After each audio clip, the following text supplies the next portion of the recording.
नमस्कार मित्रांनो, काही दिवसापासून एक व्हिडिओ व्हायरल होतोय. सुका पाटील 35 भाकरी खायचा आणि 1000 कडबा आवळायचा. खरंच पहिला असं काय घडत होतं का बा? 35 भाकरी आजच्या पोरांना 1.5 चपाती जास्त होती. खरं आहे का हे? सुका पाटील बघितलाय का तुम्ही? नाही बघितला. म्हणजे बरं किती लोक भाकरी खायची पहिली? 4-5 खायचे ना. मग किती टाइम खात होती? आणि दूध किती? 5-15. आणि दूध किती प्यायची? 5 लिटर एका टायमाला का? बर बर बर बर. आता ज्वारीची म्हणजे काय कडबा किती बांधायची ती लोक पहिली? ताकदीवान लोक होती ना पहिली. 5-5 हजार. बघा सुका पाटील 1000 कडबा बांधत होता. आमचे आबा सांगतात 5-5 हजार कडबा बांधायचे. बरं ती जुटिंग प्रसन्न होत होतं म्हणे लोकांना पहिलं. प्रत्येक गावात एक जणा संघ तरी जुटिंग कुस्ती खेळायलाच आहे. आणि नंतरच्या कुस्तीनंतर ते जुटिंग त्या माणसाबरोबर कुस्ती करायचं.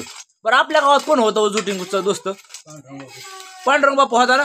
बघा आमच्या गावातला पांडुरंग बापू जुटिंगचा दोस्त होता. बरं पांडुरंग बापूची तर पीक किती निघत होतं? किती बी ना. खंड्याने म्हणजे 20 पोत्याचे एक खंडी. तसं असं अनेक खंड्या पीक निघायचं. बर पहिले दूध तर म्हणजे अशी दूध डेऱ्या वगैरे काय नव्हतं. मग काय करायची ते? म्हशीला ताक पाजायची. बघा 50 रुपये लिटर आज ताक ते बी भेट नाही.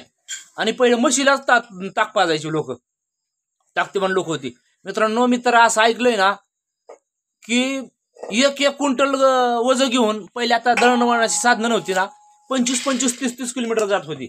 बरं आपल्या गावातला एक व्यक्ती होता, तो सांगायचा मी 50-50 किलो तर आरामशीर नाही टिक होता बार्शीला जायचो घेऊन हिवारड्यावरनं. म्हणजे जवळजवळ 45 किलोमीटर अंतर आहे. आता राव म्हणजे ना पहिले क्विंटलची बॅग होती बघा आपल्या. थांब रे बाळा, तुला तर छटाक बी नाही उचलायचं. हा बाबा बघ बरं 50 किलो 70 किलो तुम्ही उचलत होतात का?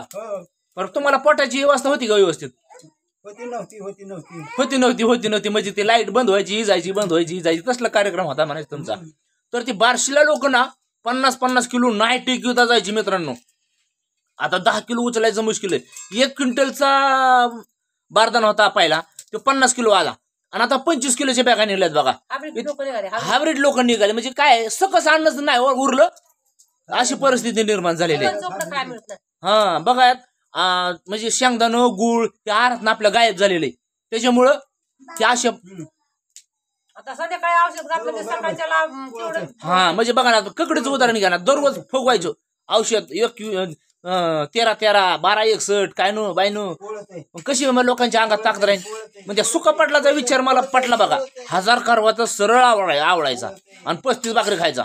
घडी बी तसा रगदार होता हो. 7-8 7-7.5 फूट लांबीचा गडी होता तो सुका पाटील. तुका पाटलाचा भाऊ. हा आणि मेका पाटलाचा चुलत आजा. फुका पाटलाचा भाऊ किती जवळचा म्हणायचं. ते सुका पाटील आमच्या जवळ होता बघा.